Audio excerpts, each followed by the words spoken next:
इसमें जो नेगेटिव्स होते हैं वो निसान मैग्नेट के कोई भी नहीं बताता है। बस का पिकअप है वो काफी कम हो जाता है कि engine noise and engine vibrations को लेकर।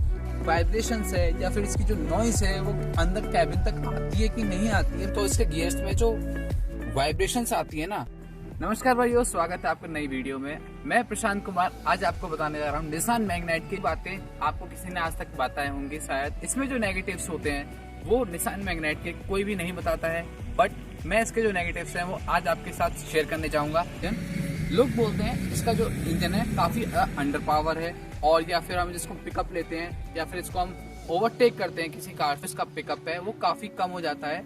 ऐसा इसलिए मैं सबसे पहले आपको बता दूं कि इस कार में जो फर्स्ट गियर और सेकंड गियर में जो आपको पिकअप मिलता है वो एज कम्पेयर टू थर्ड और फोर्थ गियर में नहीं मिलता है।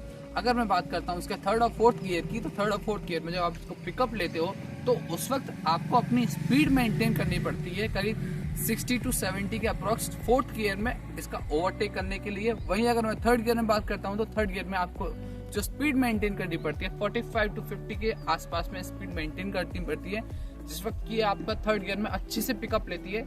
और जैसे अगर आप फिफ्थ गियर में इसको चला रहे हो, फिफ्थ गियर में जैसे आपकी स्पीड आपकी चल रही है 70 to 80, तो नियर बाय दैट के लिए आप उस वक्त आपको जो स्पीड है शिफ्ट करना पड़ेगा। गियर शिफ्ट करके बिना आप इससे ओवरटेक नहीं कर सकते, क्योंकि इसका जो इतना पिकअप है वो नहीं मिलता है। फिफ्थ गियर पे तो बिल्कुल ही खत्म हो जाता है।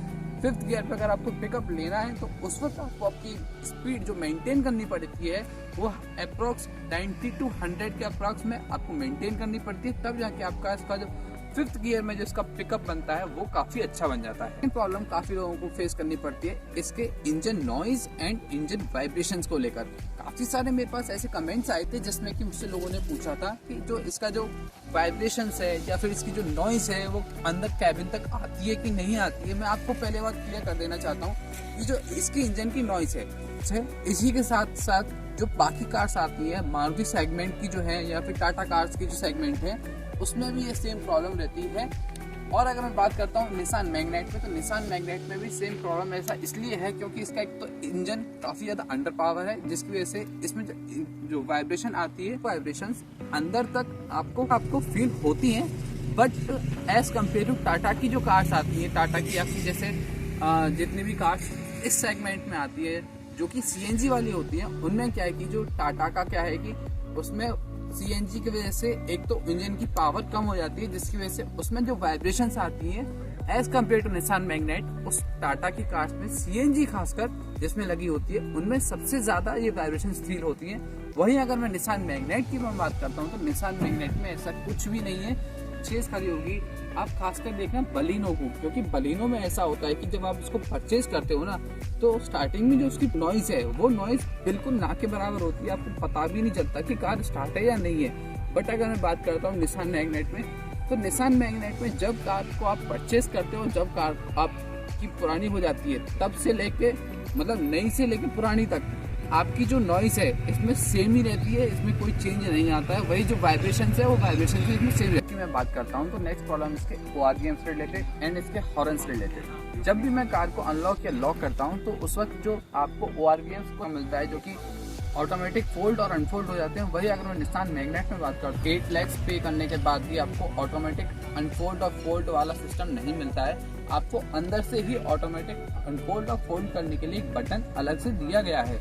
बट जब मैं इसको लॉक या अनलॉक करता हूँ, जैसे आपको दिखा सकता हूँ कि मैंने जब अभी लॉक करी तो फिर ऑटोमेटिक अनफोल्ड या फोल्ड नहीं होते हैं, और ना ही इसका जो हॉर्न है वो कभी बीप करता है, जिसकी वजह से आपको पता भी नहीं चलता कि आपकी कार जो लॉक हुई है या नहीं हुई है। अब काफ़ी लोग बोलेंगे कि इसकी लाइट भी जलती है, लाइट से भी पता कर सकते हो आप, बट लेकिन यार लाइट एक अलग चीज़ है और जो उसका हॉर्न है, एक हॉर्न से आपको दूर से पता चल जाता है कि यार जो आपकी कार है जो लॉक हुई या नहीं हुई। अगर आप बाई चांस मान लो जैसे इसको गाड़ी को छोड़ के चले जाते हो, आपको पता नहीं चलता कि आपने कहाँ पे पार्क करी थी, तो उस वक्त आप सिर्फ लाइट से देख के पता नहीं कर सकते कि आपने कहाँ पे पार्क करी थी, कहाँ पे नहीं करी थी, क्योंकि अगर हॉर्न ही नहीं होगा तो हॉर्न की वजह से आपको पता ही नहीं चलता है कि आपने कार कहाँ पार्क करी थी। और अगर हॉर्न बजता है तो आपको पता चलता है कि भाई हाँ हॉर्न जो है वो इधर से बज रहा है या फिर उस साइड से बज रहा है, तो उस वक्त रियलाइज हो जाता है, जिसकी वजह से आप इसको आइडेंटिफाई कर सकते हो इजीली, जिसकी वजह से आपको पता चल जाता है कि आपने अपनी कार कहाँ पार्क करी। अगर डिसएडवांटेज की मैं बात करता हूँ तो इसमें आपको फ्रंट आर्म हैंड रेस्ट मिलना चाहिए, वो फ्रंट आर्म हैंड रेस्ट नहीं मिलता है इधर सिर्फ आपको बोतल होल्डर्स मिल जाते हैं। बोतल होल्डर्स के अलावा इधर आपको कोई अदर ऑप्शन नहीं मिलता है। एक और जो इसमें मुझे मेजर ड्रॉबैक लगा है वो ये है कि जब मैं इसके गियर्स को जब चेंज करता हूँ तो इसके गियर्स में जो वाइब्रेशंस आती है ना, जैसे मैं इसको पिकअप लेता हूँ या फिर जब इसको ओवरटेक करता हूँ तो ये कभी कभी है ना, जैसे फॉर्च्यूनर का जो गियर है वो कभी ऐसे साइड में हिलने लगता है। सेकंड या थर्ड गियर लगाया तो फिर सेकंड गियर पे एक्चुअली है ना इसके वाइब्रेशंस काफी हो जाती है। फर्स्ट और सेकंड गियर के अलावा जो अदर गियर्स हैं उनमें जबकि ऐसा नहीं लगता है। और एक चीज, इसके गियर जो होते हैं, इसके गियर्स में क्या है कि जब हम इसको शिफ्ट करते हैं तो काफी हार्श फील होता है। मतलब जब मैं इसको शिफ्ट कर रहा हूँ, देखो अभी काफी मुझे इसमें दम लगानी पड़ती है तब जाके इसके गियर जो हैं वो शिफ्ट होते हैं। मारुति के जो गियर्स मिलते हैं हमको, मारुति के गियर्स में जबकि ऐसा नहीं है। या फिर टाटा के जो गियर्स हैं, अभी टाटा नेक्सॉन जो लॉन्च हुई है उसमें इतना मेजर ड्रॉबैक नहीं है। उसमें मैं मानता हूँ कि जो गियर्स हैं वो काफी उसके भी काफी ज्यादा हार्श हैं, बट लेकिन as compare to Nissan Magnite से ज्यादा हार्श नहीं है। मैंने जिसको खुद ड्राइव करके देखा है एक बार, जिसकी वजह से मैं इसको कह सकता हूँ कि जो इसके गियर्स हैं वो काफी ज्यादा आपको प्रेशर लगाना पड़ता है, जिसकी वजह से आपके जो गियर्स हैं तभी जाके इसके शिफ्ट करते हैं आगे या पीछे, या फिर जब रिवर्स गियर डालते हो तब कभी कभी ऐसा भी होता है कि है ना आपका ये बीच में ही अटक जाता है और आपको फिर से आपको क्लच प्रेस करके देन रिलीज करके देन अगेन प्रेस करके आपको फिर गियर शिफ्टिंग करनी पड़ती है, वो हो पाती है इजीली। जो एक और प्रॉब्लम मुझे लगी है वो ये है कि जब मैं इसके विंडोज को ऊपर या नीचे जब करता हूँ बिना स्टार्ट किए, इंजन को दिखा देता हूँ। अभी जैसे मैंने कार को स्टार्ट नहीं किया है, कार मेरी एज इट इज पोजिशन में है और मैं एक बार इसका ऑन करता हूँ, स्टार्ट स्टॉप मैंने किया।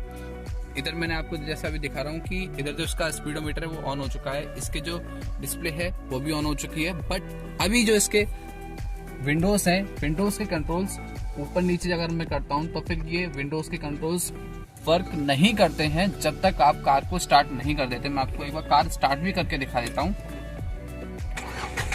अब जैसे मैंने कार इसमें स्टार्ट करी तो फिर कार स्टार्ट करने के बाद अब जो इसके विंडोज हैं वो वर्क करना स्टार्ट करेंगे। अभी मैं दिखा देता हूँ, जैसे कि ये और ऊपर नीचे हो रहा है। और अब मैं इसको बंद कर देता हूँ। तो बंद करने के बाद अब ये जो प्रॉब्लम है ये अगेन शुरू हो जाती है। मैं आपको जैसा भी दिखा देता हूँ, ये ऊपर और नीचे बिल्कुल भी नहीं होते हैं। ये आप चीज पहले देख लेना इस कार में, क्योंकि इस कार में आपको एक तो रिमोट मिलता है जिसकी वजह से आप इसमें ऐसा कोई सेटिंग्स भी नहीं करवा सकते, चेंजेस करवा लो कि जिसकी वजह से जब आप इसको स्टार्ट स्टॉप करो विदाउट इग्निशन तो फिर इसके जो कंट्रोल्स हैं आप उसको ऑटोमेटिक कंट्रोल कर सको सिर्फ बैटरी की हेल्प से। बट ऐसा पॉसिबल नहीं हो पाता है क्योंकि जो कंपनी है वो कंपनी आपको खुद ही जब प्रोवाइड ही नहीं कर रही है तो अब इसमें आप अलग से करवाओगे, आपकी 2 साल की जो वारंटी है वो फिर आपकी बेकार ही जाती है इस कार पे। नेक्स्ट प्रॉब्लम की अगर मैं बात करता हूँ इसमें, तो फिर जो नेक्स्ट प्रॉब्लम मुझे लगी है वो एक्चुअली जब हम इसका पूरा फ्यूल अप करा लेते हैं तो फ्यूल अप कराने के बाद जो टोटल किलोमीटर्स में दिखाना चाहिए कि हमारी गाड़ी कितना डिस्टेंस अभी कवर अप कर सकती है वो इसमें नहीं दिखाता है। ये आपका फ्यूल इकोनॉमी का आ गया। और इसमें ड्राइव कंप्यूटर ए में भी टोटल मेरी अभी एवरेज शो कर रहा है और डिस्टेंस और टाइम शो कर रहा है, कितना टाइम मैंने इसको गाड़ी को चलाया है। और साइड में आप देख सकते हो जैसे कि वही सेम एवरेज और आरपीएम शो कर रहा है आपको। और जस्ट उसके राइट साइड में इधर आपको इधर फ्यूल का शो कर रहा है और इस साइड में आपको जो इंजन हीट है वो कितनी है कितनी नहीं है।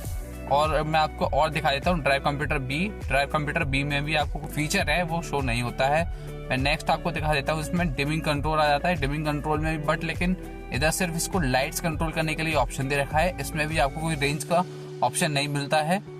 देन अगर मैं बात करता हूँ तो फिर इसको स्विच करने पे अगेन मुझे ये स्पीडोमीटर दिखा देता है। और स्पीडोमीटर में आपको जैसे पता है कि इधर सिर्फ स्पीड ही दिखाई जाती है, टाइम दिखाया जाता है, टेम्परेचर दिखाया जाता है। और नीचे आपको दिखाया जाता है इधर टोटल डिस्टेंस और इस साइड में दिखाया जाता है ट्रिप कंप्यूटर ए की जो मेरी अभी तक टोटल डिस्टेंस थी वो कितनी हो चुकी है कितनी नहीं हो चुकी है।